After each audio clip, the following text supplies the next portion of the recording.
Hello everyone. Before we start, make sure to like and subscribe to the channel, and leave a comment with where you're from and what time you're watching. That way, YouTube will keep showing you stories just like this one. Now, let's begin. June of 2018 was when everything changed for me, when my faith in the badge and the uniform got tested in ways they never prepare you for at the academy. 26 and already 4 years into highway patrol, I thought I'd seen enough late-night wrecks and DUIs to last a lifetime working the graveyard shift on State Route 47. Most nights consisted of speeding tickets, the occasional drunk driver, maybe helping someone with a flat tire on that long stretch of nothing between Millbrook and Canton. My sergeant used to joke that the most dangerous part of our job was staying awake through those endless dark hours when the radio stayed quiet and the road stretched empty for miles. But that particular Thursday night in June taught me that sometimes the quiet is when you need to be most alert, when predators count on your routine and isolation to spring their trap. Dispatch came through at 2:47 a.m., cutting through the dead silence in my patrol car like a knife. Single vehicle accident, possible rollover. Caller reported someone pinned and bleeding badly on Old Quarry Road about 8 miles past the county line. I knew that stretch well. A narrow 2-lane that curved through dense pine forest with no streetlights, no houses, just an abandoned limestone quarry that shut down in the 90s.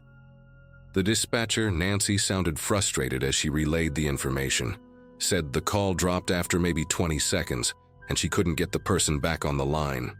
Cell service out there was spotty at best, dead zones everywhere between the hills. Protocol said wait for backup on remote calls, but when someone's bleeding out, every second matters. I flipped on my lights and pushed the Crown Vic hard through those winding curves, telling Nancy I'd assess the scene first while she tried to route an ambulance from the county hospital. Old Quarry Road appeared in my headlights like a tunnel carved through solid darkness, the pine trees creating walls on both sides that seemed to swallow the light. I kept my spotlight sweeping left and right, looking for any sign of a vehicle off the road or debris that might indicate where someone went over. After about 3 miles in, I spotted it. Fresh tire marks veering hard right, straight through the soft shoulder and into the tree line. My spotlight caught the gleam of metal maybe 30 feet down the embankment. A silver sedan wrapped around a massive oak tree, the driver's side completely crushed. Steam still rose from under the crumpled hood, and I could see dark stains on the shattered windshield that made my gut tighten. I grabbed my flashlight and medical kit, radioing my position to Nancy while I half slid down the muddy slope, my boots struggling for purchase on the wet leaves. When I reached the vehicle, a 2012 Toyota Camry according to the twisted remnants of the trunk badge, the smell hit me first. Copper and gasoline mixed with pine sap and damp earth. Blood covered the driver's seat, pooled on the floor, splattered across the dashboard in a pattern that seemed wrong somehow. Too deliberate, like someone had thrown it rather than bled it. No body though, no victim trapped behind the wheel or thrown through the windshield. I circled the car with my flashlight, checking the back seat, the surrounding brush, calling out for anyone who might have crawled away injured. That's when I noticed the phone, an old iPhone propped carefully on the passenger seat, screen glowing with an active call. A woman's voice played on speaker, desperate and looping. "Please help me, oh God, please, he's coming back, I can hear him. Please somebody help me." The recording repeated every few seconds the same terrified plea, and I realized with a cold certainty that this wasn't a voicemail or a pocket dial. Someone had recorded this and left it playing. I reached for my radio, keeping my other hand on my service weapon as an instinct I couldn't quite explain kicked in. "Nancy, we've got a situation here. This doesn't look right. Possible false report. Requesting immediate backup to my location." Static crackled back at me, then Nancy's voice choppy and breaking up. "Unit 47, say again, you're breaking up. Did you find the victim?" I tried adjusting the radio, moving away from the car to get better reception, but the static only got worse. My GPS unit on the dashboard started flickering, the location jumping around before going dark entirely. Training told me to get back to my vehicle, establish communication, wait for backup, But then I saw headlights crest the ridge about half a mile behind where I'd parked. Not the emergency lights of an ambulance or another patrol car, just regular headlights, moving slow and deliberate down the road toward my position. The headlights stopped about 200 yards from my patrol car, sitting there in the darkness, engine running.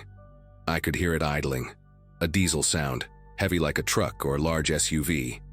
My radio crackled again and Nancy's voice came through clearer this time. All units, we have a second 911 call reporting shots fired on Old Quarry Road. Caller says an officer is down, requesting all available units respond code 3.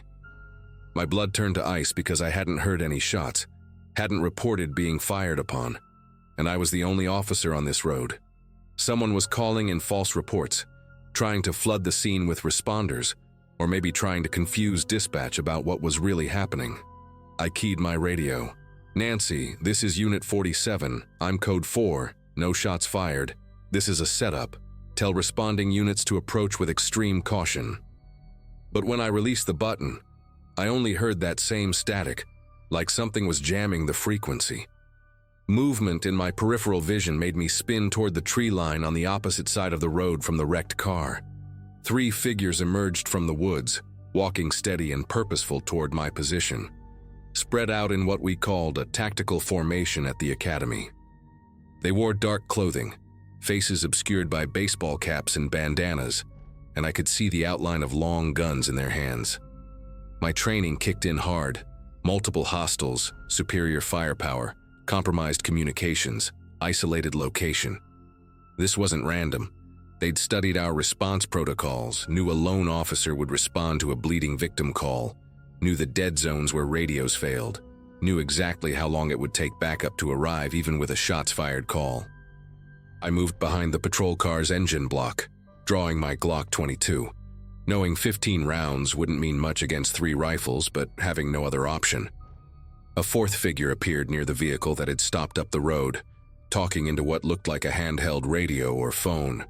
The 3 approaching gunmen stopped about 50 yards out, taking positions behind trees, and I heard one of them laugh, a sound that carried clear in the still night air. They weren't rushing, weren't shouting commands, just waiting, and that patience terrified me more than aggression would have. These weren't meth heads or desperate criminals making impulsive decisions. This was calculated, rehearsed, professional.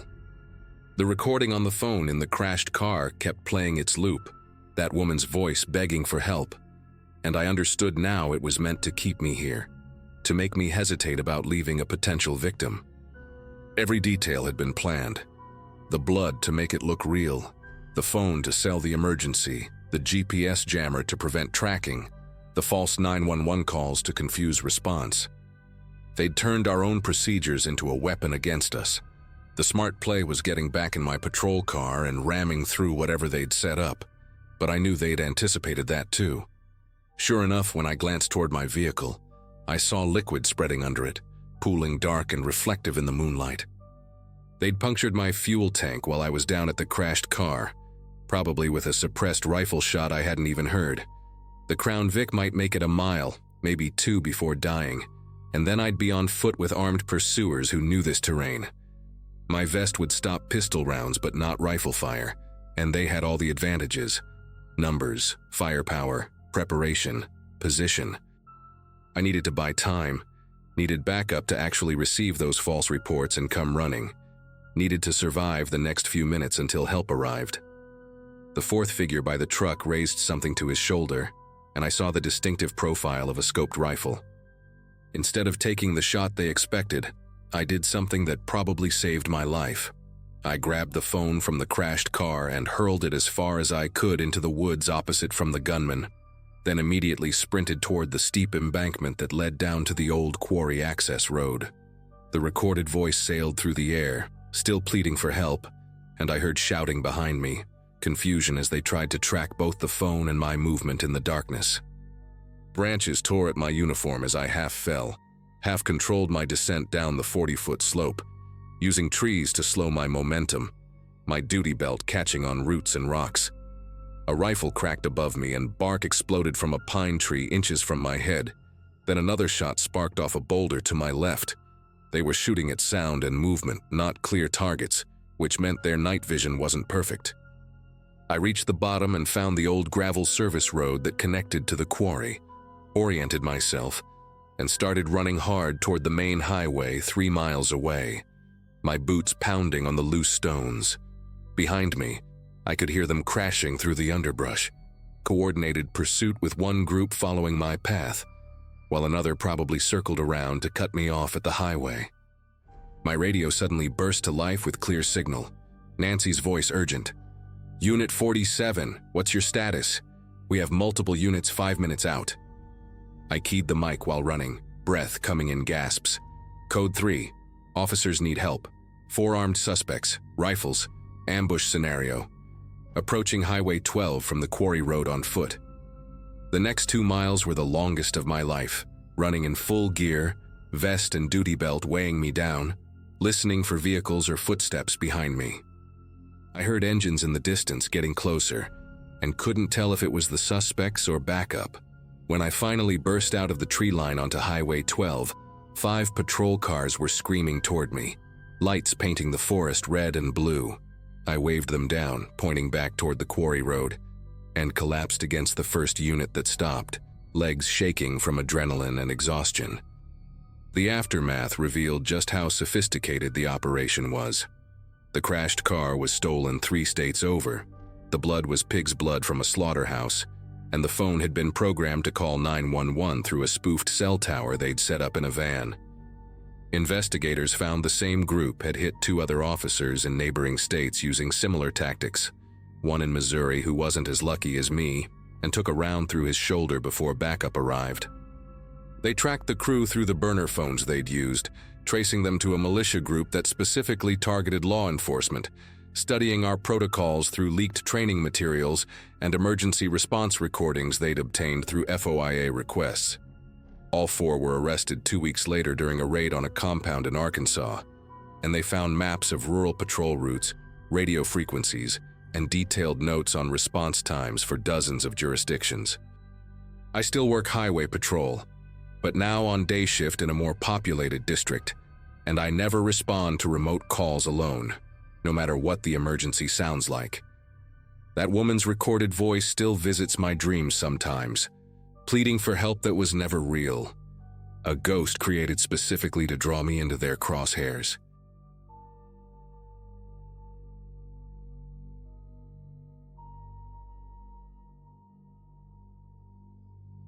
"7 months have passed since that night, and I still avoid Interstate 24 whenever possible. People ask me why I quit trucking after 15 years on the road, why I sold my rig and took a desk job that pays half what I used to make. I tell them I got tired of the lifestyle, that my back couldn't handle those long hauls anymore, but the truth sits heavy in my chest like a stone I can't digest. I need to share what I saw, what I reported, what they found because of my call. Maybe putting it out here will help me sleep, without seeing those faces pressed against the glass, without hearing those sounds that weren't supposed to exist at a rest area 40 miles from nowhere." I'd been driving the Nashville to Memphis route for about 3 years by then, usually making 2 or 3 runs a week, hauling auto parts for a distribution center. That particular Monday in early October started like any other. I loaded up around noon and figured I'd push through to Memphis before stopping for my mandatory rest period. But my coffee thermos ran dry somewhere past mile marker 85, and my eyelids started getting heavy, so I decided to pull into the old rest area near the county line. Most truckers avoided that spot because the facilities were run down and the parking lot lights barely worked, but it was quiet and I just needed a few hours of sleep before continuing on. The parking lot had maybe 4 other trucks scattered around when I pulled in, which wasn't unusual for that time of evening. I parked near the edge where the trees gave some shade during the day, killed the engine, and climbed into my sleeper cab. I'd just gotten comfortable when I heard what sounded like someone yelling, but it was muffled and distant, like it was coming from behind the main building. At first I figured it was just drivers arguing over something stupid. Maybe someone had blocked someone else in, so I ignored it and tried to settle back down. But then I heard it again, higher pitched this time, almost like a woman screaming, and my whole body went rigid because there shouldn't have been any women at that rest area at 2 in the morning. I sat up and looked through my windshield toward the main building, a long concrete structure that housed the bathrooms and some old vending machines that hadn't worked in years. Behind it, barely visible in the darkness, I could make out what looked like a newer addition, a metal building with a couple of floodlights aimed at a door marked "Authorized Personnel Only." As I watched, that door opened and 2 men walked out, one in what looked like a uniform, maybe private security, and they were half carrying, half dragging someone between them. The person's head was down, their feet barely touching the ground, and even from that distance I could tell something was very wrong with how they were moving, like they couldn't support their own weight. They loaded the person into the back of a white van that I hadn't noticed before, parked right up against the building. One of the men slammed the door shut while the other walked around to the driver's side, and that's when I saw the logo on his shirt catch the light. Roadside Protection Services, with some kind of badge design underneath. The van pulled away, not toward the highway but down a service road that ran deeper into the woods behind the rest area. I grabbed my phone to call 911, but then I stopped because what would I even say? That I saw security guards putting someone in a van? They'd probably tell me it was none of my business. Maybe someone got sick or hurt and they were taking them for help. But I couldn't ignore what I'd heard. Those screams that didn't sound like someone who was hurt. They sounded like someone who was terrified. I decided to take a walk just to stretch my legs, I told myself. Maybe wander over toward that building and see if anything else seemed out of place. I grabbed my flashlight, one of those heavy metal ones that doubles as a weapon if you need it to, and stepped out of my cab. The October air hit me like ice water, way colder than it should have been for that time of year, and I could smell something chemical in the air, like bleach mixed with something else I couldn't identify. The other trucks in the lot were all dark, their drivers probably asleep, and I felt completely alone as I started walking toward the main building. I circled around the side of the restroom building, staying in the shadows as much as possible, my heart hammering so loud I was sure anyone nearby could hear it. The closer I got to that metal addition, the stronger that chemical smell became, and now I could hear other sounds, a low humming like industrial fans running, and underneath that, voices. Multiple voices, some talking, some crying, some just making these low moaning sounds that made my stomach turn. There was a window on the side of the building, covered with some kind of reflective film, but there was a corner where it had peeled away. I crept up to it, keeping my flashlight off, and pressed my eye to that small gap. What I saw in that room will haunt me until the day I die. There were mattresses on the floor, maybe 8 or 9 of them, each with a person curled up on it. Most were women. Young women, though. I spotted at least 2 who couldn't have been older than 16. Their wrists were zip-tied to metal rings bolted into the wall, giving them just enough slack to lie down but not enough to reach the door. Some were dressed in regular clothes that were torn and dirty. Others wore these cheap-looking robes that barely covered them. One girl near the window was awake, staring at nothing with eyes that looked completely empty, like she'd given up hoping anyone would find her.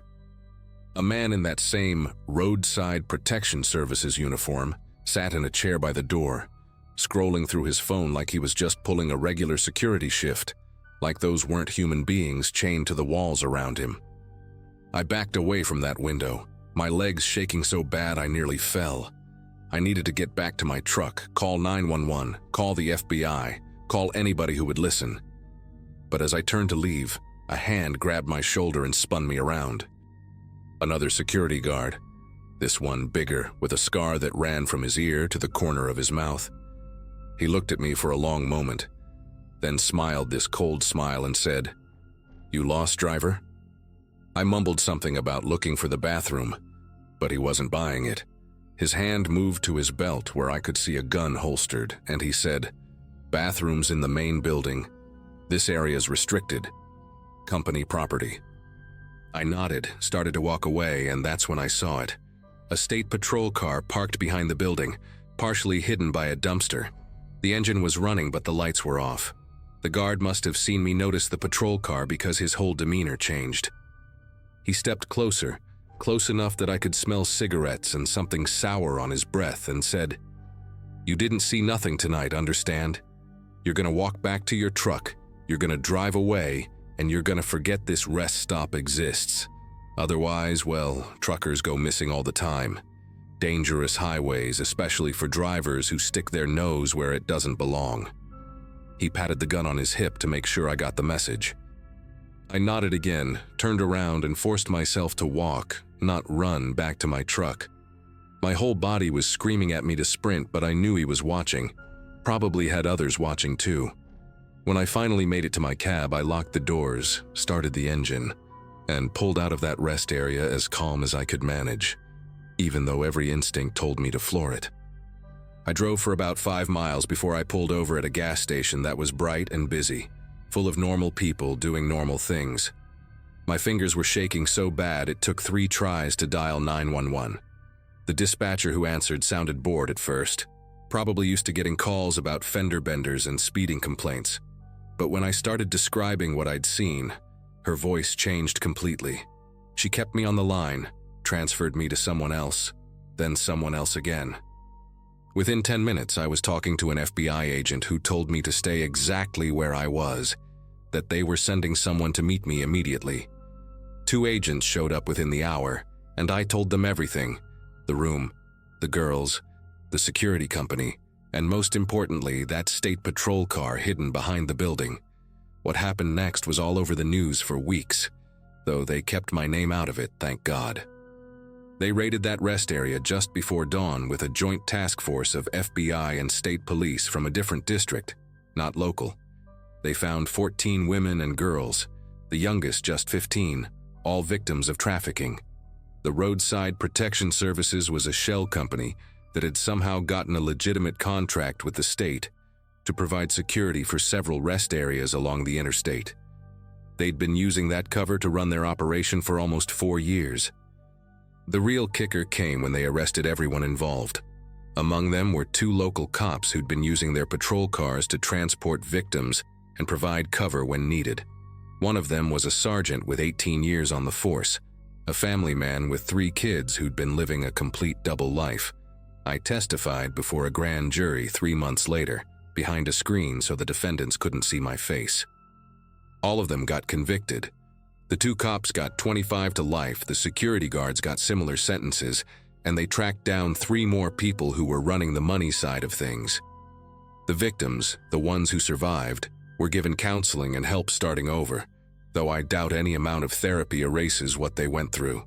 As for me, I couldn't drive truck anymore. Every rest stop looked sinister.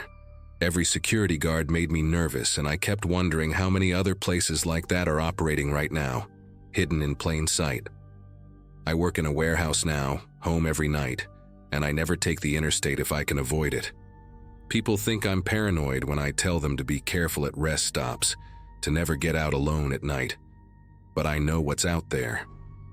I know that sometimes the people meant to protect us are the very ones doing the harm, and that knowledge changed something fundamental in how I see the world.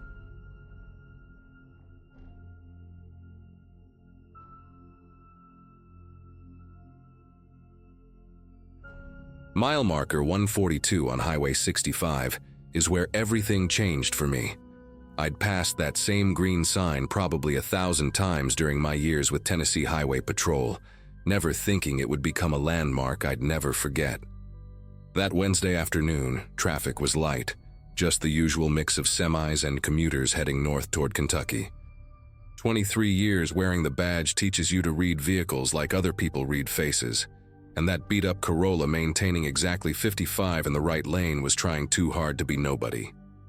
Perfect speed, perfect lane position, like someone had coached the driver on how to be invisible. The spider web crack spreading across the left taillight gave me legal cause to make the stop. The driver pulled over with mechanical precision, positioning the car so perfectly parallel to the shoulder line it seemed practiced. Through my windshield, I watched him arrange both hands at 10 and 2 before I even stepped out of my cruiser. That kind of rehearsed compliance always makes me pay closer attention. I ran the plates while walking up, registered to a Paul Brennan from Cookville, clean record, nothing remarkable. But when I reached his window and he rolled it down, the smell hit me immediately. Multiple air fresheners fighting each other, creating a chemical cloud that made my eyes water. His forehead gleamed with perspiration despite the 40-degree weather, and when he passed me his license, his fingers trembled enough to make the plastic card flutter like a moth wing. Paul Brennan matched his photo, but nothing else about him matched a normal traffic stop. He answered my questions about where he was headed with single words, Memphis, while his eyes kept flicking to his rearview mirror. Not checking for traffic, but checking his trunk area through the back window. Quick glances, then back to me, then to the trunk again. His breathing came in these controlled little bursts, like someone counting between inhales. I asked him to step out of the vehicle, and he complied so fast he nearly fell getting out. Standing there beside his car, he kept shifting his weight, rocking slightly, his hands opening and closing at his sides. The temperature was dropping as the sun set behind us, but fresh sweat kept beading on his upper lip. I asked him about the air fresheners, keeping my tone conversational, just curious why he needed so many. He stuttered through an explanation about buying the car used, said it had a smell he couldn't get out, something about spilled milk in the summer. But his voice cracked on the word summer, and he immediately looked at the trunk again. That's when I heard it, or thought I did. A soft thump from the rear of the vehicle. Could have been the exhaust cooling, could have been the wind hitting the car just right. Brennan heard it too because his whole body went rigid. He started talking faster, saying he really needed to get to Memphis, had a job interview in the morning, couldn't be late. The words tumbled out while his feet stayed planted like they were glued to the asphalt. I told him I needed to check his vehicle, standard procedure for the taillight violation, make sure everything else was in working order. His face changed then, went from nervous to something else, something desperate. He asked if I had to, said he'd fix the taillight as soon as he got to Memphis, promised to get it done first thing. When I insisted, he took a step backward, just one step, but enough to make me adjust my stance. His keys were still in the ignition, engine running, and I could see him calculating distances. I've seen that look before, guys deciding whether to run or fight or comply. I kept my voice steady, told him this would just take a minute, asked him to pop the trunk. He said the latch was broken, said he'd been meaning to fix it, said a lot of things that didn't explain why his whole body was shaking now. I walked around to the trunk myself, Brennan trailing behind me, still talking about Memphis and interviews and broken latches. The trunk had scratches around the lock, fresh ones that gleamed silver against the faded paint. When I pressed the release button inside the car, nothing happened. Brennan said, "See, told you broken," but his voice had gone high and thin. I got my flashlight and crouched down, looking at the latch mechanism, and that's when I heard it clearly. Not a thump this time, but movement, deliberate movement, and what sounded like breathing that wasn't coming from Brennan or me. I stood up and looked him in the eye, told him to open the trunk right now. He shook his head, said he couldn't, said, "Please, officer, just let me go. I'll throw away the taillight. I'll never drive through Tennessee again." I called for backup then, keeping my eyes on Brennan while I spoke into my radio. His shoulders sagged when he heard me give our location, and he sat down right there on the cold asphalt, put his head in his hands. Started saying he didn't know, they just paid him to drive, $500 to take the car to Memphis and leave it at a rest stop. Said he never looked, never asked questions, just needed the money. While we waited for backup, I kept hearing those sounds from the trunk, stronger now, rhythmic tapping like someone trying to signal. I told Brennan we were opening that trunk one way or another, and he just nodded, defeated. He reached into his pocket, pulled out a second key, one that wasn't on his main ring. Said they gave him this one separately, told him to never use it unless instructed. His hand shook so bad when he held it out that I had to take it from him. The key turned smooth in the lock, and the trunk popped open with a soft click. The smell hit first, human sweat and fear and something chemical, like chlorine. She was curled in the fetal position, a girl maybe 16 or 17, duct tape around her wrists and ankles, another piece hanging loose from her mouth where she'd managed to work it free. Her eyes were huge, blinking in the sudden light, and she made this sound, half sob, half gasp. I reached for her and she flinched back, pressing herself against the wheel well. Her lips were cracked and bleeding, and when she tried to speak, only a rasp came out. I told her she was safe now, kept repeating it while I cut the tape with my knife, but she kept staring past me at Brennan, who was crying now, saying over and over that he didn't know she was so young, didn't know anything except where to drive. Backup arrived in minutes, 2 more patrol cars and an ambulance that I'd requested the moment I saw her. The paramedics wrapped her in blankets, gave her water in small sips while checking her vitals. She'd been in that trunk for at least 8 hours, according to what she managed to whisper. Grabbed from a mall parking lot in Kentucky, she remembered a white van, then waking up in darkness hearing road noise. They'd moved her twice before Brennan's car, she said. Different vehicles each time, always at rest stops. While the EMTs worked on her, Brennan started talking to anyone who would listen. Names of rest stops, times he was supposed to arrive, a phone number that called him with instructions. He swore he thought he was moving drugs, said they told him it was pills, that the weird sounds were just the packages shifting. But his story kept changing, and we all knew he was lying about what he knew. The girl, Haley was her name, told us about hearing other voices when they transferred her. Not just one person, but several, speaking in code words about packages and delivery times. She'd memorized some of what she heard through the tape over her mouth, kept repeating it to herself to stay focused, to stay sane. Routes they mentioned, something about a warehouse near Louisville, regular runs every few days. The detectives who arrived started mapping it out while Haley was still in the ambulance. This wasn't random, wasn't opportunistic. This was organized, methodical, using people like Brennan who needed quick cash and wouldn't ask questions. The broken taillight hadn't even been accidental. Haley heard them talking about keeping speeds perfect, never giving cops a reason to stop them. But they couldn't control everything. Couldn't fix that crack that spread just enough to catch my eye at mile marker 142. What Brennan gave us that night opened everything up like pulling a thread on a cheap sweater. The phone number led to a burner, but the tower pings showed patterns, regular stops at specific locations across 3 states. Within a week, FBI got involved, found the warehouse Haley had heard them mention. 12 more girls were recovered over the next month, some who'd been missing for years, others grabbed just days before. The rest stops Brennan named were all monitored, and they caught 3 more drivers, each with their own story about easy money and not asking questions. Each arrest led to more phone numbers, more locations, more girls who made it home. They traced money transfers to accounts in 5 different states, fake businesses that existed only on paper, a whole network that had been operating for at least 3 years according to the federal prosecutors. Haley testified 8 months later, her voice steady in the courtroom as she identified 2 of the men who'd transferred her between vehicles. She'd gone back to school, was seeing a therapist, trying to piece her life back together.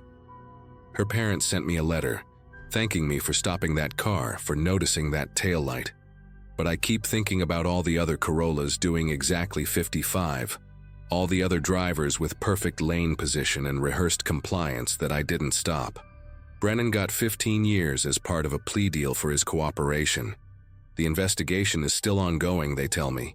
New leads coming in every week. I still patrol Highway 65, still pass mile marker 142 every shift. Now I watch for more than just broken taillights. I watch for cars trying not to exist, for drivers who know their scripts too well, for that particular kind of fear that has nothing to do with getting a ticket. Because now I know what might be in those trunks, who might be counting the minutes in darkness hoping someone notices something wrong enough to take a closer look.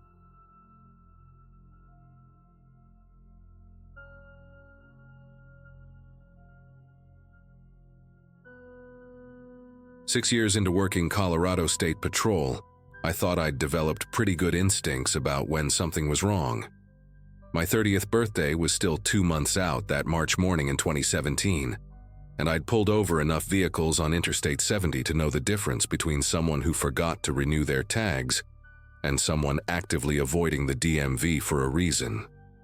The silver Dodge Caravan that passed my radar position near the Lyman exit had registration stickers that expired the previous July, faded and peeling at the edges, It was a Wednesday, clear and brutally cold, the kind of high plains weather where the sky stretches forever and there's nowhere to hide.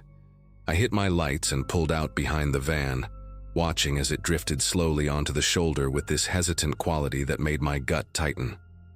Most people pull over quickly when they see the lights, annoyed but compliant. This driver took almost a quarter mile, like they were running through scenarios in their head. When I walked up to the driver's side window, a woman in her mid-40s smiled up at me with too many teeth showing. She had short brown hair, wire-rimmed glasses, and wore a purple fleece jacket with some motivational phrase stitched across the chest in white thread. Before I could say anything, she launched into this explanation about being a foster caregiver, transporting 3 children to Denver for a mandatory meeting with their caseworker. Her hands moved constantly while she talked, touching her necklace, adjusting her glasses, gripping the steering wheel. She told me her name was Denise Calabresi and kept emphasizing how important it was that she get these kids to their appointment on time. Something about her energy felt rehearsed, like she'd practiced this speech. I asked for her license and registration, and while she dug through her glove box, I looked past her into the back of the van. 3 children sat in the middle and rear seats, completely motionless. The oldest was a girl, maybe 9 or 10, with long dark hair hanging over her face as she slumped against the window. 2 younger boys occupied the other seats, their heads tilted forward at angles that looked painful. None of them moved, none of them blinked. They didn't even seem to register that a cop was standing 5 feet away. I asked Denise if the children were all right, keeping my voice casual, but watching her reaction carefully. She barely glanced back at them before answering that they were fine, just tired from the early morning start. She said she'd picked them up at 5 in the morning from a group home in Burlington, that they'd been up late the night before, that kids always fell asleep in the car. Her explanations came rapid fire, each one slightly different from the last, and she kept insisting we needed to get moving or they'd miss their appointment.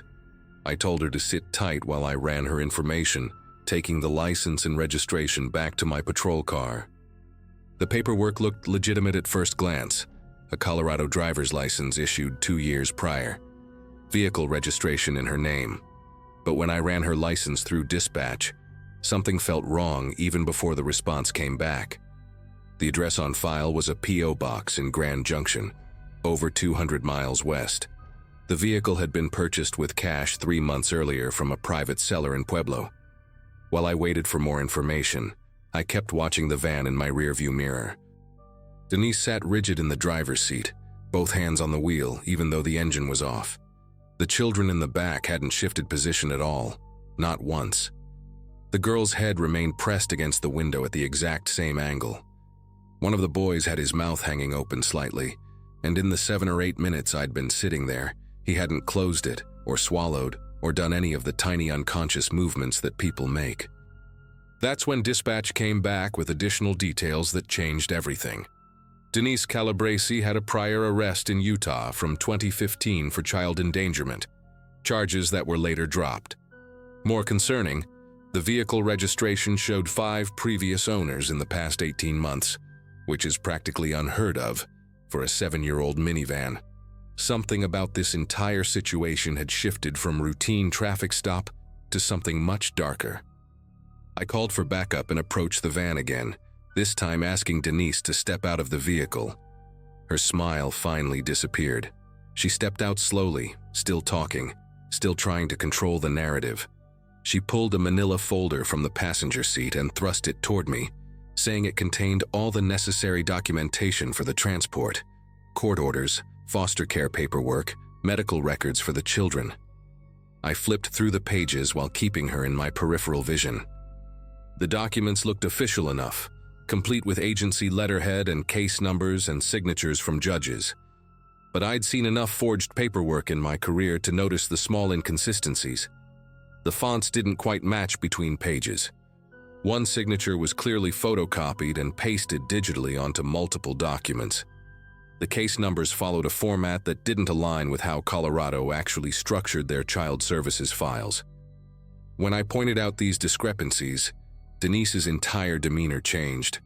The friendly foster mom persona evaporated, and she became defensive, angry even, demanding to know why I was harassing someone just trying to help children in need. She said I was going to make these kids late for their appointment, that there would be consequences, that I didn't understand how the system worked. My backup arrived within 10 minutes, another trooper named Vincent Reyes, who I'd worked with dozens of times. While he talked to Denise, keeping her away from the vehicle, I opened the van's sliding door to check on the children. The smell hit me immediately, this stale recycled air mixed with something chemical and sweet that I couldn't place. The girl in the back seat didn't react when I said hello. Her eyes were open but unfocused, staring at nothing. When I gently touched her shoulder, she made this small sound, not quite a word, more like a confused mumble. The two boys were in similar states, awake but not really conscious, their movements sluggish and uncoordinated when they tried to respond to my questions. I asked the girl what her name was, and she took almost 30 seconds to answer. Her words slurred like she was coming out of anesthesia. She said her name was Olivia, but she couldn't tell me her last name or where she was from or why she was in the van. The younger boy, who looked about 5, couldn't answer any questions at all. He just stared at his own hands like he'd never seen them before. I immediately called for an ambulance, telling dispatch we had 3 minors who appeared to be drugged, and requested a supervisor to respond to the scene. Denise started screaming then, actually screaming, about how we were destroying these children's lives, how their real parents were monsters, how she was protecting them from abuse. She kept shouting that we didn't understand, that the system was broken, that good people had to step in when the government failed. Vincent had to physically restrain her and put her in handcuffs because she tried to run back to the van. The whole time she was yelling names and details, saying Olivia's father had been reported for abuse 12 times, that the boy's mother was an addict, that someone had to save them. But when I asked her how she knew these children, how she'd gotten custody of them, where the actual court orders were, she went silent, just stared at me with this disturbing conviction in her eyes, like she genuinely believed she was the hero in this situation. The ambulance arrived and paramedics loaded all 3 kids onto gurneys. Olivia was trying to stay awake but kept drifting off mid-sentence. The smallest boy had vomited on himself at some point and didn't even seem aware of it. The hospital in Lyman stabilized the children and ran blood work that came back showing dangerous levels of diphenhydramine in their systems, the active ingredient in sleep medication. The doctors said all 3 kids had been systematically drugged for at least 3 to 4 days based on the concentrations in their blood. They were severely dehydrated, malnourished, and showed signs of being restrained for extended periods. Olivia had ligature marks around her wrists that were several days old. When she finally became coherent enough to talk, around 6 hours after we'd brought her in, she told investigators that a woman had taken her from a playground near her school in Kansas 5 days earlier. The woman had told her that her mother sent her to pick Olivia up, that there was an emergency. Olivia said she'd been kept in a basement somewhere, that she'd been given medicine that made her sleep, that there were other people there talking about saving children. The 2 boys had similar stories, though the younger one was still too confused to give many details. Both had been taken from different locations in Kansas over the previous week. What came out during the investigation over the following weeks was somehow worse than a single kidnapping. Federal agents from the FBI got involved immediately because the children had been transported across state lines, and what they uncovered was a network of people operating through private social media groups who believed they were rescuing children from abusive situations. These weren't licensed foster agencies or legitimate child protection services. They were ordinary people, dozens of them scattered across multiple states, who'd convinced themselves that the legal system was failing children and that they needed to take matters into their own hands. They called themselves child advocates and freedom networkers, communicating through encrypted messaging apps and closed groups with names like Justice for Innocence and Safe Harbor Collective. Denise had been part of this network for almost 2 years, and her phone records showed hundreds of messages coordinating what they called extractions. They'd share information about families involved in custody disputes, parents who'd been reported to child services, any situation where they decided a child was in danger. Then they'd plan abductions, creating fake documentation, arranging temporary hiding places, and eventually transport routes to move children to other members of the network in different states. The really disturbing part was how they justified everything. Agents found manifestos and shared documents in these groups where members talked about being warriors for children, about how traditional channels had failed, about their moral obligation to act. They'd screenshot news articles about child abuse cases, posts from parents venting about custody battles, anything they could twist into evidence that they needed to intervene. Olivia's father had never been charged with abuse. Those 12 reports Denise mentioned were actually a contentious divorce where Olivia's mother had filed complaints that were investigated and found to be unsubstantiated. But someone in the network had decided that meant the system was covering up abuse, and they'd targeted Olivia for extraction. The two boys had been taken from their grandmother's care while their mother completed a rehabilitation program. Their caseworker had regular contact with them, and they were scheduled to reunify with their mother within a month. But the network had seen a social media post about the mother's previous addiction and decided the children needed to be saved. They'd watched the grandmother's house, learned her routine, and taken the boys from her backyard while she was inside making lunch. Over 40 people were eventually arrested across 7 states as the investigation expanded. They found children being held in basements, spare bedrooms, even a converted garage where a couple in Arizona was keeping 2 siblings they'd taken from a shopping mall parking lot in New Mexico. Some of the children had been missing for months, their families desperate and destroyed, while their captors genuinely believed they were protecting them. The network had a system for creating false identities, forged documents that looked authentic enough to fool most people at a glance. They had members who worked in print shops, others with graphic design skills, people who'd figured out how to replicate official seals and signatures. Denise herself had been holding children at a property outside Grand Junction before transporting them to other network members. Investigators found a room in that house set up like a dormitory with 6 mattresses on the floor, bottles of sleep medication in the cabinet, and restraints hidden in a closet. She'd been moving kids through that location for over a year, and some of the children they recovered couldn't even remember their real names anymore because they'd been told they were someone else for so long. The thing that still gets to me, the part I can't shake even now, is how close Denise came to succeeding. If her registration tags hadn't been expired, if I'd been running radar somewhere else that morning, if I hadn't noticed the way those kids sat so unnaturally still, she would have made it to Denver. She had contacts there ready to take those 3 children and move them further into the network, maybe out of the country eventually. Olivia would have disappeared completely, and her parents would have spent the rest of their lives wondering what happened to their daughter. The 2 boys would have become ghosts. Their grandmother blamed herself until the day she died.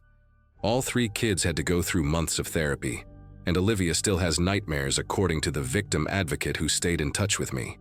Denise Calabresi was sentenced to 30 years in federal prison, and she never showed remorse. At her sentencing, she gave this speech about how history would vindicate her, how she'd done what was necessary, how the real criminals were the people who let children suffer. 47 other network members received sentences ranging from 5 to 25 years. The FBI shut down the online groups, but I know there are probably others out there, different names and different platforms, people who've convinced themselves that their twisted logic justifies stealing children. I think about that every single time I pull someone over now. Every traffic stop, every expired tag, every minor violation could be the thread that unravels something terrible. That silver minivan taught me that evil doesn't always look like what you expect. Sometimes it looks like a middle-aged woman in a purple fleece jacket, with an inspirational quote stitched on the chest, smiling at you through a car window while 3 drugged children sit silent in the back seat.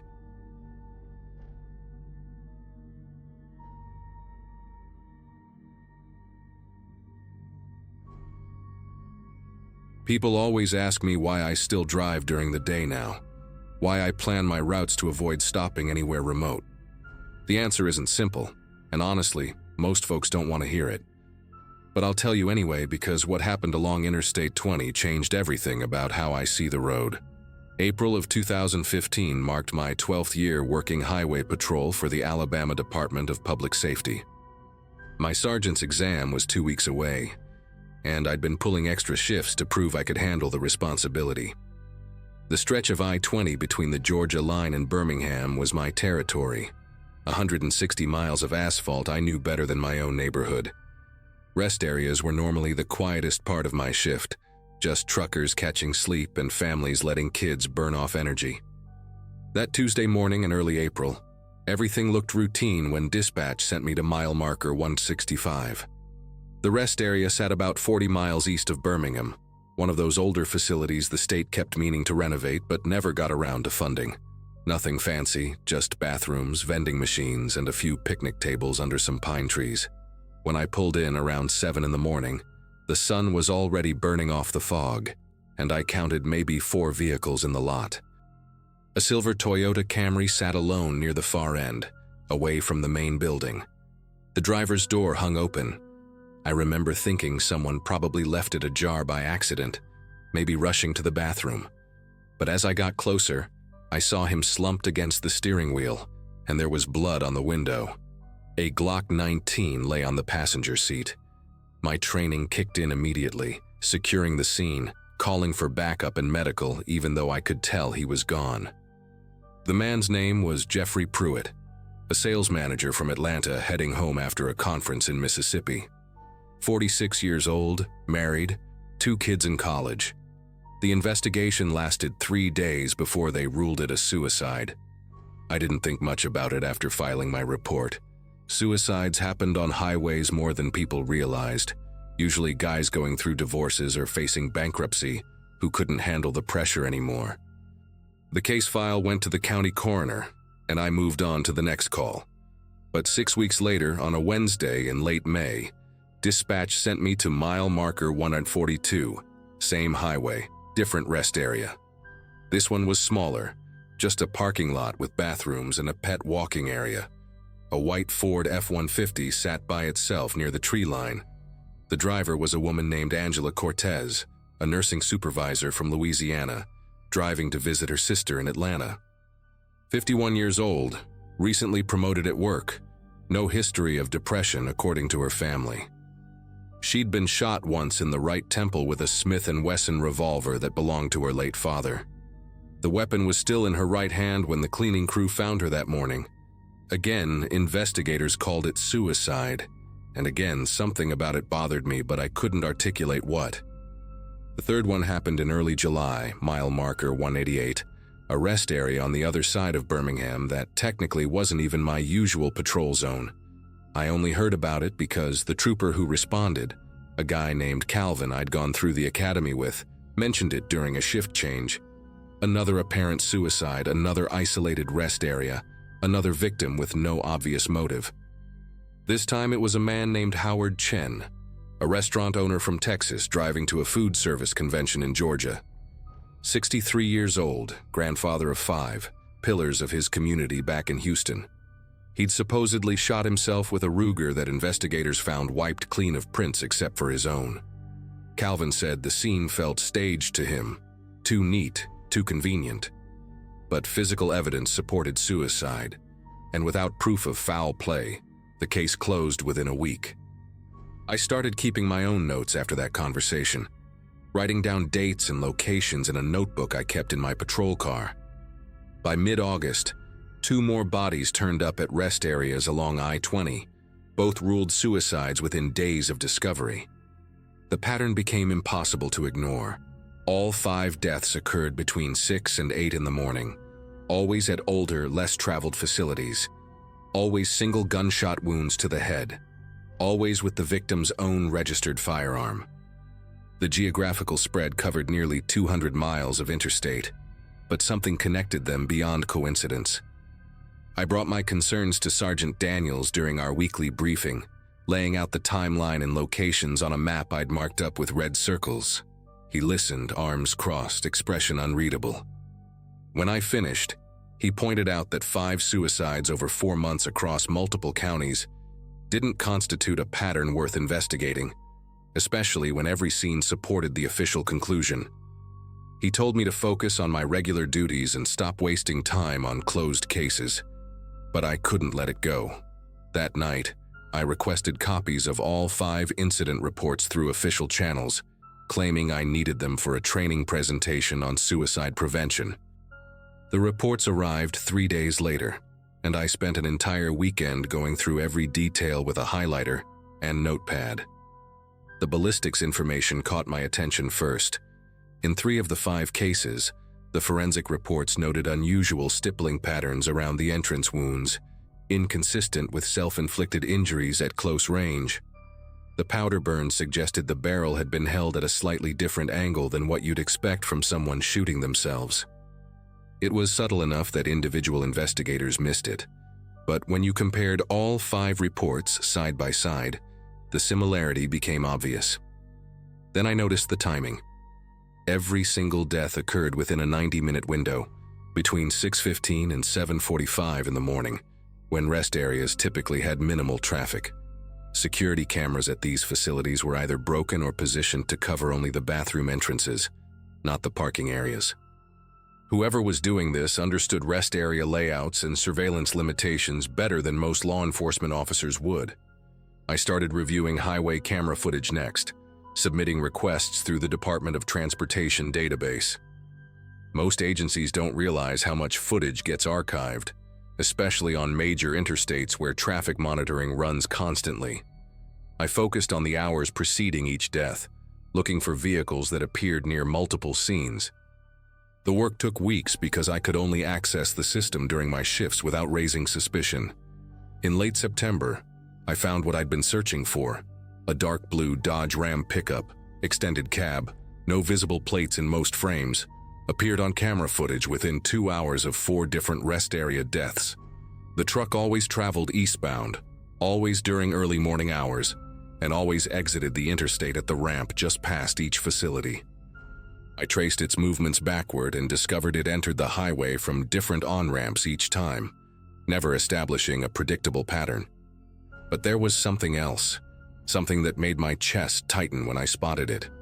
The truck had a light bar mounted across the roof, the kind volunteer firefighters or security contractors use, perfectly legal to own, but illegal to activate on public roads, unless you're emergency personnel.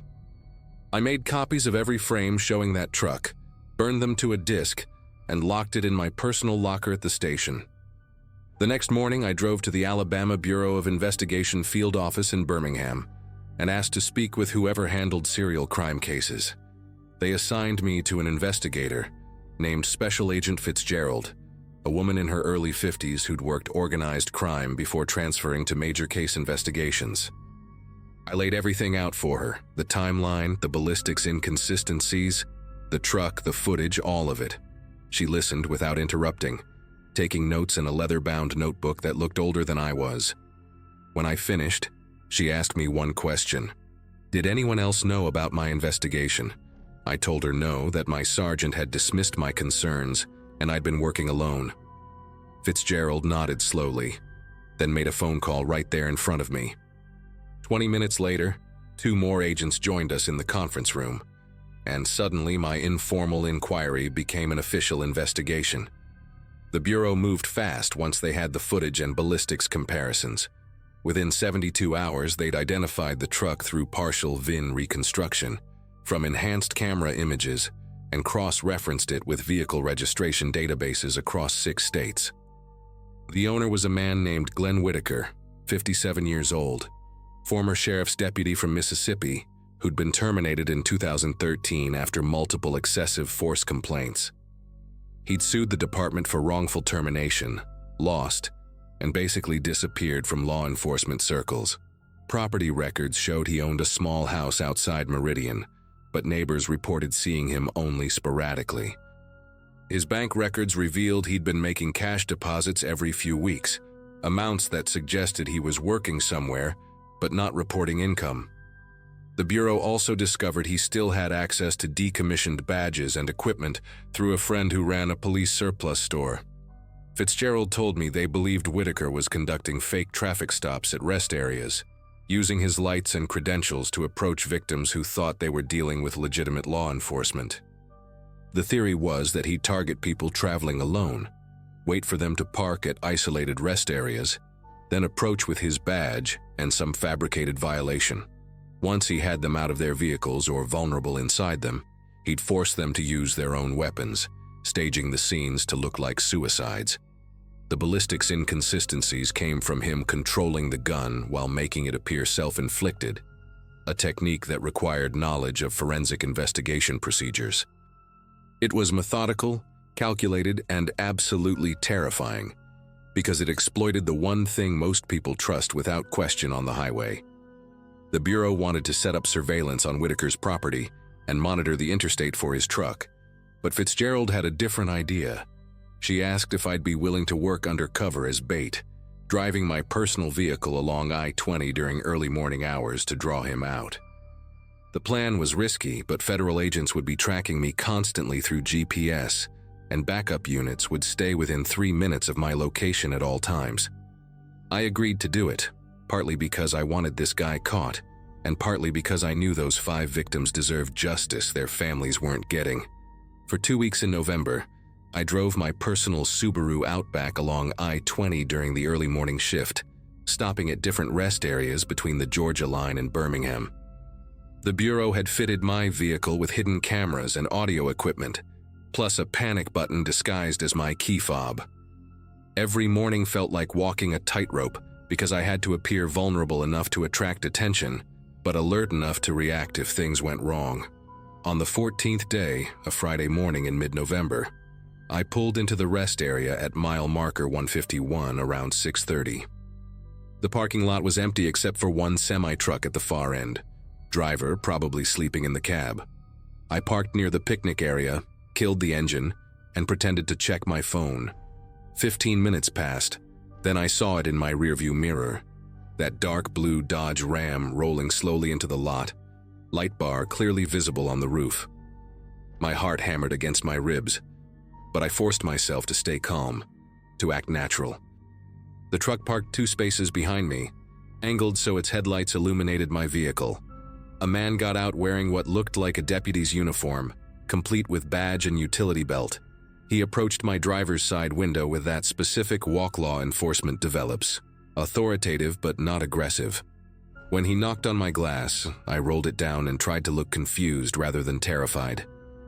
He introduced himself as Deputy Whitaker, said he'd received a report about a vehicle matching mine, involved in a hit-and-run back at mile marker 165, needed to see my license and registration. His voice was calm, professional, exactly how a real officer would sound. I handed him my documents, buying time for the backup units to close in. He examined them for maybe 30 seconds, then handed them back and asked me to step out of the vehicle. That's when I saw his right hand drift toward his belt, not to his radio or citation book, but to a holster that held a Beretta 9mm. I pressed the panic button. Everything happened in less than 90 seconds. 4 unmarked Bureau vehicles came screaming into the rest area from both directions, blocking every exit. Whitaker realized what was happening immediately, his expression shifting from professional calm to pure rage in an instant. He went for his weapon, but agents were already out of their cars, weapons drawn, shouting commands. He put his hands up slowly, that fake badge glinting in the morning sun. They took him down hard on the pavement, cuffed him, and searched his truck on sight. Inside, they found a collection of decommissioned badges from 3 different agencies, 2 sets of magnetic emergency lights, a police radio scanner, and a laptop containing surveillance photos of at least 15 different rest areas along I-20 and Interstate 59. They also found a notebook with dates, times, and vehicle descriptions, including entries that matched all 5 victims. In the glove compartment was a Taurus pistol that ballistics later matched to gunshot residue found at 2 of the crime scenes, residue that shouldn't have existed if the deaths were truly suicides. Whitaker's trial lasted 6 weeks in federal court, Prosecutors charged him with 5 counts of first-degree murder, unlawful impersonation of law enforcement, and a dozen other felonies. The evidence was overwhelming, from the ballistics matches to the surveillance footage to the materials in his truck. His defense tried to argue that he'd been conducting citizen patrols and had nothing to do with the deaths, but the jury deliberated for less than 4 hours before convicting him on all counts. He got 5 consecutive life sentences without possibility of parole. The families of the victims finally got answers, though I know that knowledge probably didn't ease their pain much. As for me, I made sergeant 6 months later, but I never stopped thinking about those 2 weeks in November, about how close I came to becoming the 6th victim in his notebook. These days, I coordinate rest area safety initiatives for the state, making sure cameras cover parking lots and increasing patrol presence during early morning hours. People still ask why I'm so obsessive about it, why I push for funding nobody else thinks is necessary. I just tell them I've seen what happens when we're not watching carefully enough, when someone exploits the trust people place in a badge and a uniform. That's usually enough to end the conversation, because deep down, nobody really wants to think about the fact that the person pulling you over might not be who they claim to be.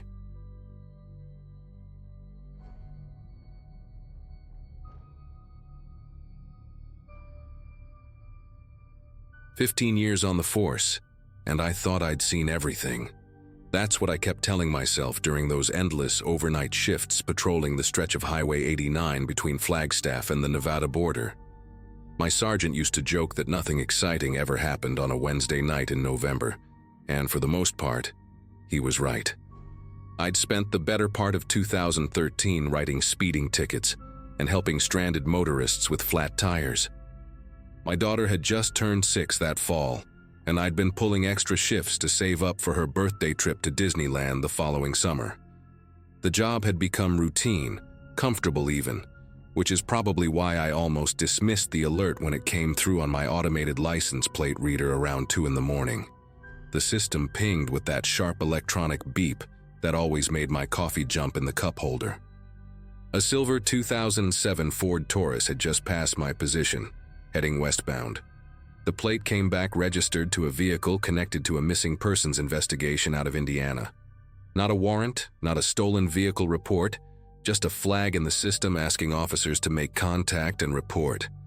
I'd gotten maybe 3 or 4 of these alerts in my entire career, and they usually turned out to be clerical errors or family members who'd taken off voluntarily, and someone filed a report anyway. Still, protocol was protocol.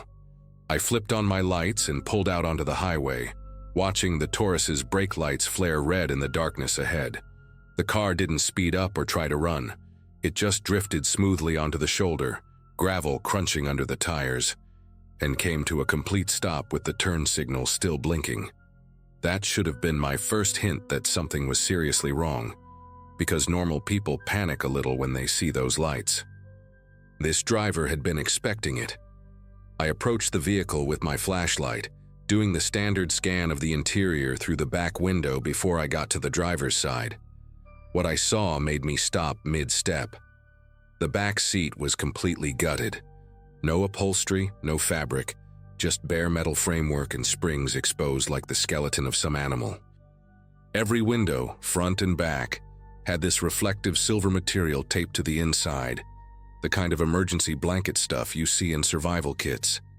It caught my flashlight beam and threw it back at me in fragmented patterns.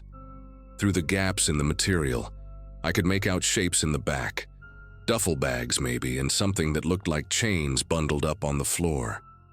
My hand went to my radio instinctively, but I didn't call it in yet.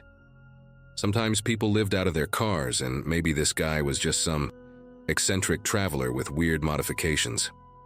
That's what I tried to tell myself as I reached the driver's window and tapped on the glass with my knuckles. The window rolled down, and the smell hit me first.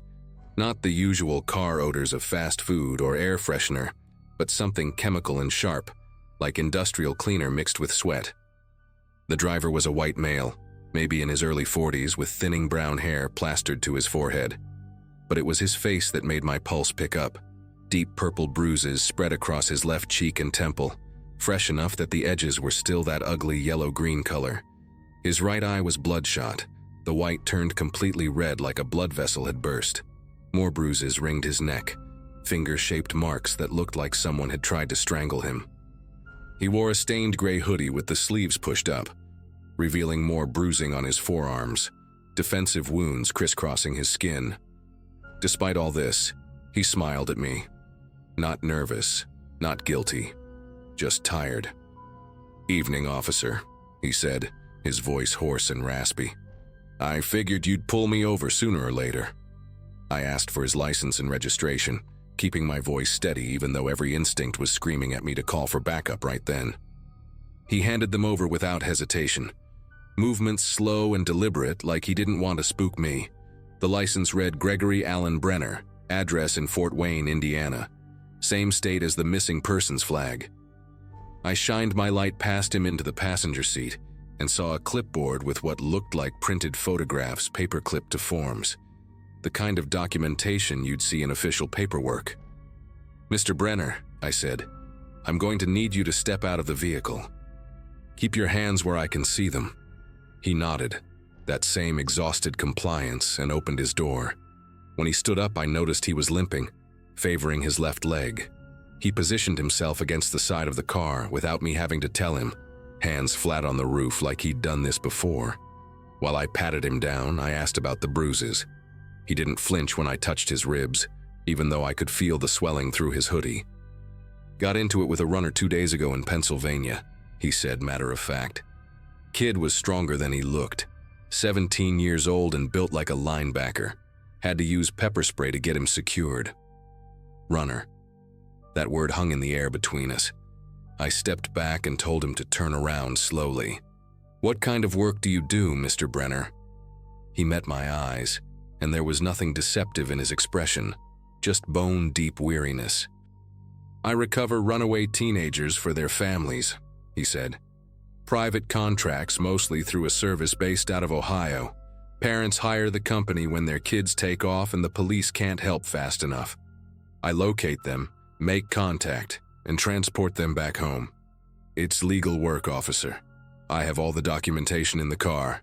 Signed parental consent forms, photographs, last known locations, everything."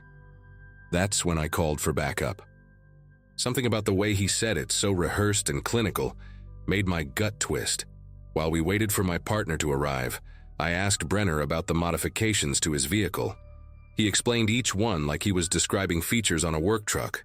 The stripped back seat made it easier to clean and disinfect between transports. The reflective material on the windows prevented runners from signaling to people outside or breaking the glass to escape. The reinforced trunk, he claimed, was for secure storage of personal belongings so the teenagers couldn't access anything dangerous during transport. "They get violent sometimes," he added, touching the bruise on his face, "especially the ones who've been on the street for months. They don't understand I'm trying to help them get home." My partner, Officer Janet Kurtz, arrived within 10 minutes and immediately radioed for a supervisor when she saw the state of the vehicle. Brenner remained calm throughout, leaning against the hood with his arms crossed, watching us with that tired, patient expression. We searched the car with Brenner's permission, and what we found made the situation exponentially worse. In the trunk, underneath a heavy wool blanket, we discovered a metal toolbox containing zip ties, duct tape, a taser, two-way radios, and a locked leather pouch that Brenner said held medical sedatives. "For extreme cases," he explained when Kurtz held up the pouch. "When they're a danger to themselves or others during transport. I have a standing prescription from a doctor who works with the company." The clipboard from the front seat contained files on 6 different teenagers, each with a professional photograph, physical descriptions, known associates, and locations where they'd been spotted. 3 of the files had red stamps across them reading, "Recovered." The other 3 were still active. One of them, a 16-year-old girl named Cassidy from South Bend, had a note scrawled in the margin. "Last seen Sunday near truck stop, Reno area. Confirmed sighting, proceed with caution, has knife." The photograph showed a blonde teenager with a nose piercing and scared eyes. My supervisor, Sergeant Dalton, arrived with 2 more units and immediately separated Brenner from us to conduct his own interview. While that happened, Kurtz and I started making calls. The company Brenner mentioned, Homeward Solutions LLC, existed and had a website advertising family reunification services. But when we contacted the Ohio Attorney General's office, things started unraveling fast. They had no record of any legitimate bail enforcement or recovery agency operating under that name. The business license had been registered just 8 months prior using a P.O. box address. When we ran Brenner's background, we found 2 prior arrests in Illinois for unlawful restraint that had been pleaded down to misdemeanors. He'd also been fired from a bail bonds company in 2009 for using excessive force on a skip. None of this matched his story of being a professional family service contractor. The parental consent forms in his files looked official enough, but the signatures were all variations of the same handwriting style, and none of the phone numbers listed for the parents connected to working lines. What really broke the case open was the missing persons database. When we cross-referenced the names and photos from Brenner's files, 4 of the 6 teenagers were listed as endangered runaways with active investigations. But here's the thing that still makes my skin prickle when I think about it. None of the families in those reports had ever hired anyone to find their kids. In fact, 2 of the families specifically told investigators they'd been contacted by someone claiming to have information about their children's whereabouts in exchange for payment. One mother in Wisconsin had wired $3,000 to Homeward Solutions before losing contact with them entirely. The girl in that file, 14-year-old Bethany, had been missing for 7 weeks when we pulled Brenner over. We found her jacket in his trunk, along with a prepaid cell phone containing text messages discussing pickup locations and delivery fees. The messages referenced other drivers, other vehicles, and what they called collection zones in truck stops and bus stations across 5 different states. Brenner was arrested on the spot and charged with kidnapping, extortion, and interstate transportation of minors. He didn't resist, didn't lawyer up immediately, just kept insisting he was doing honest work for desperate families. During processing, he gave up names of 3 other drivers working the same circuit, along with the identity of the man running the operation, a former private investigator named Carl Novak, who'd been operating out of a storage unit in Dayton. The FBI got involved within hours because of the multi-state nature of the crimes. What they uncovered was worse than any of us anticipated. Novak had been running this scheme for at least 2 years, targeting vulnerable runaways who'd already been reported missing. His drivers would locate these kids at shelters, street corners, anywhere they congregated, then either lure them with promises of help or simply grab them when the opportunity presented itself. Some were held in the modified vehicles for days while Novak contacted families pretending to be a legitimate recovery service. If families paid, the kids would sometimes actually be returned, traumatized, but alive. If families couldn't pay or refused, the teenagers would be abandoned in random locations far from where they'd been taken, or worse, sold to other criminal networks Novak had connections with. The case took 8 months to fully investigate and prosecute. They recovered 11 teenagers in total, including Cassidy, who was found at a motel outside Reno 3 days after we arrested Brenner.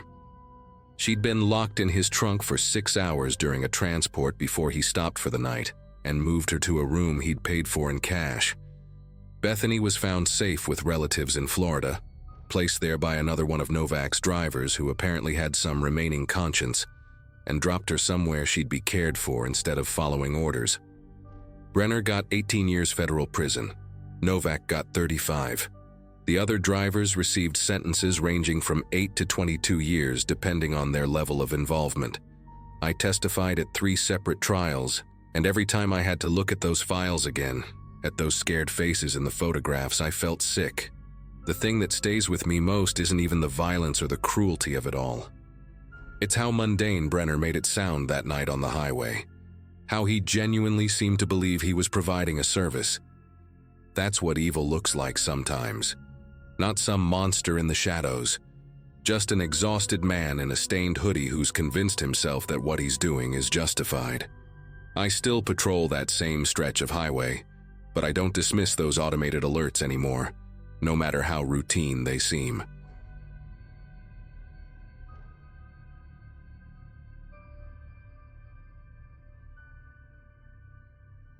I'd been doing highway maintenance work for nearly 8 years, mostly night shifts when that case hit the news.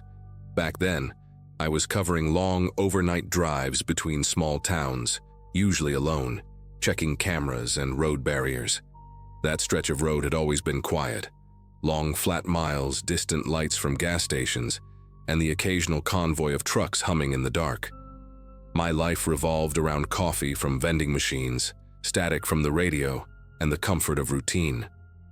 It was the kind of monotony that made you start noticing every detail, how the fog hung low over the fields, how the asphalt changed tone under different kinds of headlights. The night it happened, I wasn't far. About 10 minutes before the report came in, I was parked near an emergency pull-off, logging some barrier replacements on my tablet.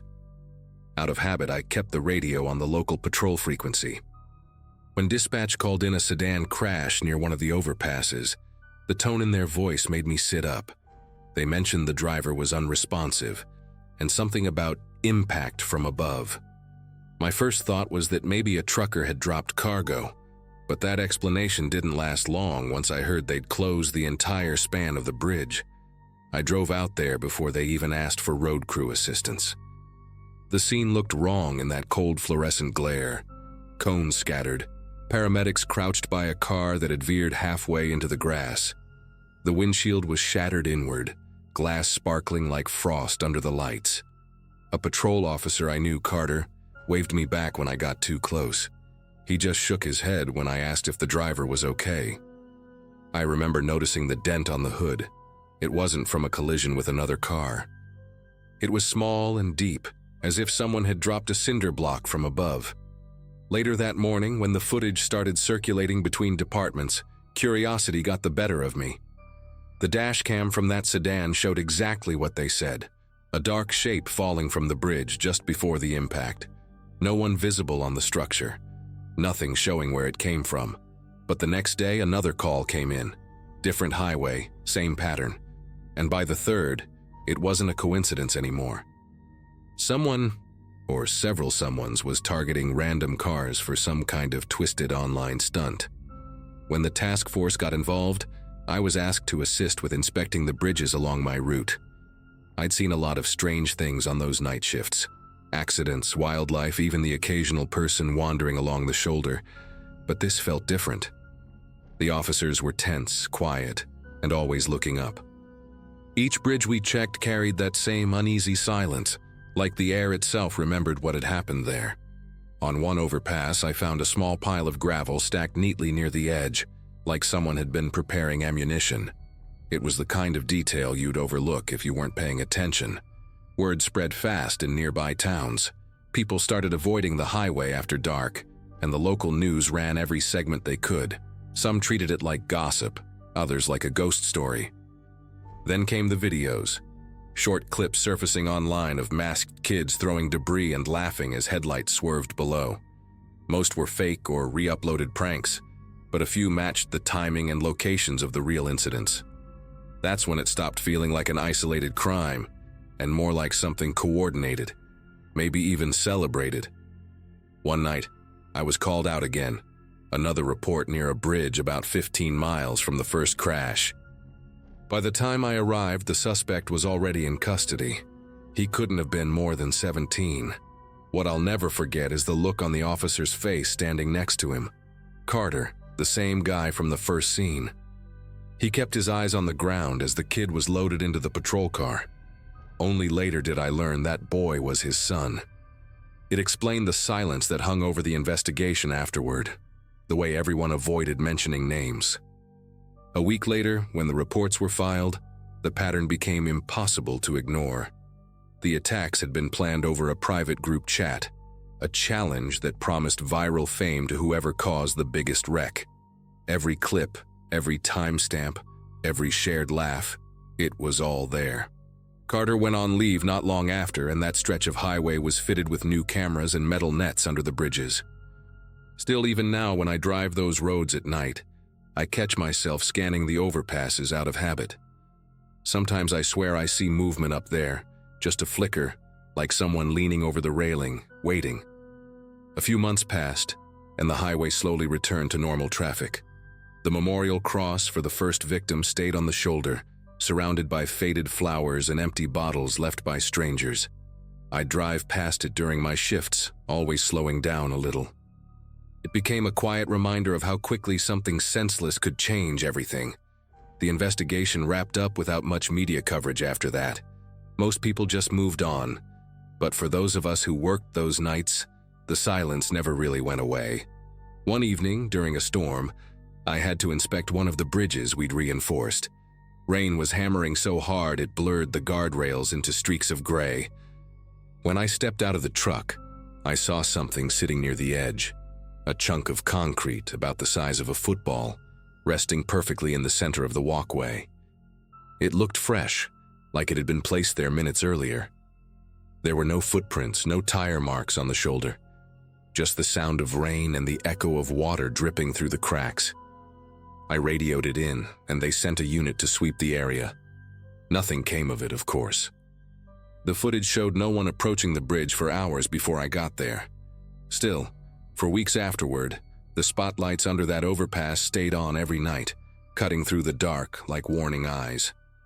Drivers probably thought it was just another safety measure. I knew better. It was there because some part of us couldn't trust that it was truly over. I left that job a year later and took a position closer to home. But I still drive those same roads sometimes out of habit, watching the lights of the bridges fade in the distance. Every now and then, I think about Carter's kid and the twisted chain of dares that started it all. The internet forgot, like it always does, but I can't. Whenever a gust of wind rattles my windshield, I glance up at the overpasses without even realizing it. You'd think after all this time I'd stop expecting to see someone up there, but I never do. Not clearly, anyway.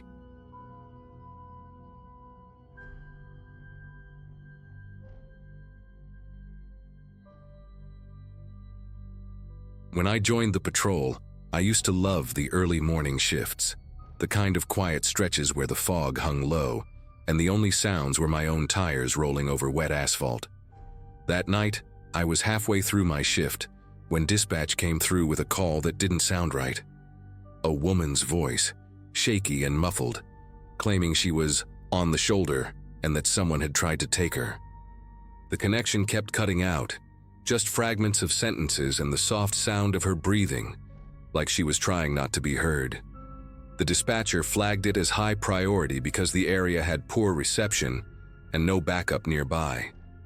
I was the closest unit, about 15 minutes out, and the kind of silence that followed the last transmission made the hair on my arms rise. I remember driving through the fog and feeling how the world seemed smaller, swallowed up by that pale gray. Visibility was maybe 30 feet at best.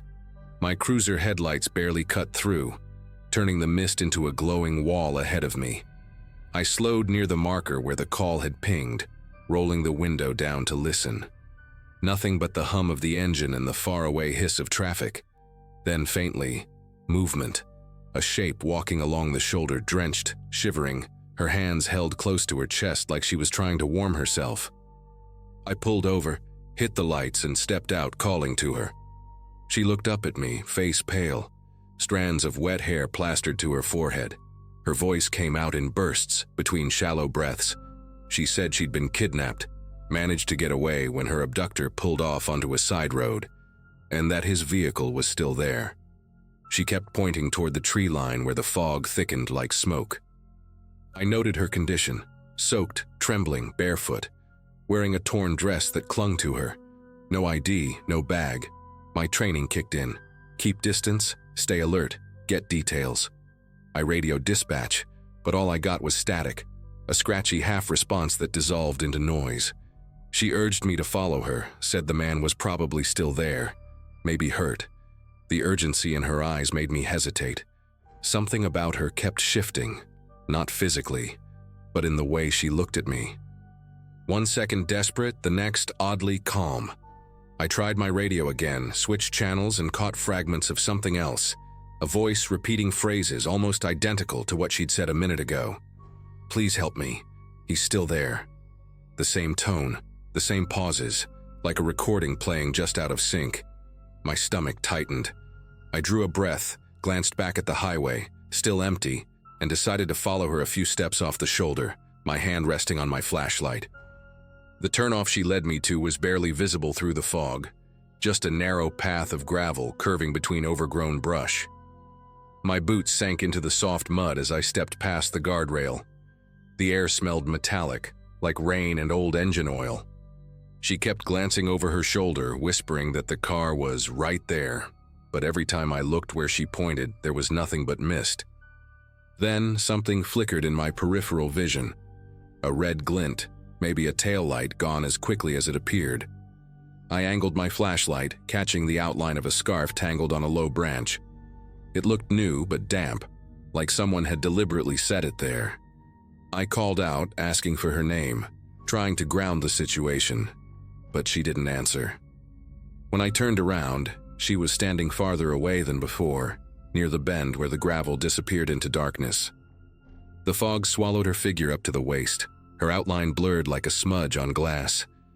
I stepped closer, but before I could say anything, my radio cracked to life. A burst of feedback, then a familiar voice. Mine. My own voice, repeating the words I'd said minutes earlier when I'd first arrived. The same tone, the same background noise. It didn't make sense. I froze in place, listening as the static warped back into silence. I switched frequencies, trying to reach dispatch again, and got a different transmission. Faint crying, distant and repetitive, like someone replaying a short clip on a loop. It wasn't coming from my radio anymore. It was coming from somewhere nearby. A muffled echo drifting through the fog. My flashlight caught a glimmer of something small on the ground. A child's sneaker, perfectly clean, as if it had never touched mud. The placement was too deliberate. It felt staged, like pieces being laid out to guide me deeper in. I scanned the area, scanning the fog for movement, and realized how quiet it had become. No wind, no insects, no highway noise. Just me. Instinct told me to pull back, regroup, call for backup from a safer distance. But then my phone buzzed with a map notification, the shared location from the emergency call. I glanced at it, and the pin was moving, jumping erratically between 2 points. One near my cruiser, the other farther down the turnoff. It kept switching back and forth, as if someone wanted me to chase it. I turned toward the direction of the second point, and that's when I saw it. A faint silhouette crouched behind a cluster of bushes, not moving, not running, just waiting, watching me through the fog. I kept the beam steady, scanning the shape ahead. The crouched figure didn't move, not even when I called out. My thumb hovered near the safety clip on my holster, every nerve on alert. I took one cautious step forward. That was when a faint metallic tap echoed behind me. I turned the flashlight toward the sound, catching the edge of something reflective near my cruiser's lights in the distance. The instant I looked back, the silhouette was gone. I couldn't see where it went, but the fog shifted slightly, like air displaced by movement. My pulse thudded in my ears, and I realized I'd lost sight of the woman entirely. My training told me to return to the vehicle, but curiosity and protocol fought inside me. What if someone really was hurt out there? I moved a few steps deeper down the turnoff. A dim glow appeared through the mist, headlights angled downward, half buried in brush. The car was there after all. The driver's door was open, the interior lights flickering weakly. I announced myself, cleared the immediate area, then leaned in to look. The seats were empty, but the floor was littered with small objects, coins, a hair tie, an empty water bottle, all too clean, too carefully scattered. A faint smell of gasoline hung in the air. Then from my radio again came a voice I recognized, my dispatcher, but it was wrong. The timing of her speech was off, each word clipped and mechanical. Unit 3-1, confirm status. I answered, but the line crackled and her voice continued repeating the same sentence, even as I spoke. Layered under it was another faint sound. Whispers, too low to distinguish, moving in and out of the static. It felt like multiple transmissions stitched together. My instincts screamed that I was being baited, pulled deeper into something orchestrated. I backed away from the car, scanning the tree line again. As I reached for my flashlight belt, my boot hit something. A folded paper map, half buried in the mud. It wasn't weathered like you'd expect. When I picked it up, I saw a red circle drawn around the very area I was standing in. The ink hadn't run from the rain. My location, marked ahead of time. Every small detail, the scarf, the sneaker, even the scattered items in the car, started connecting in my head. This wasn't random. Someone had planned this down to the minute.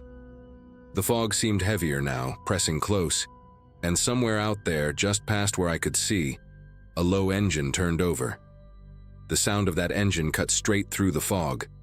A low rumble that idled for a moment, then stopped.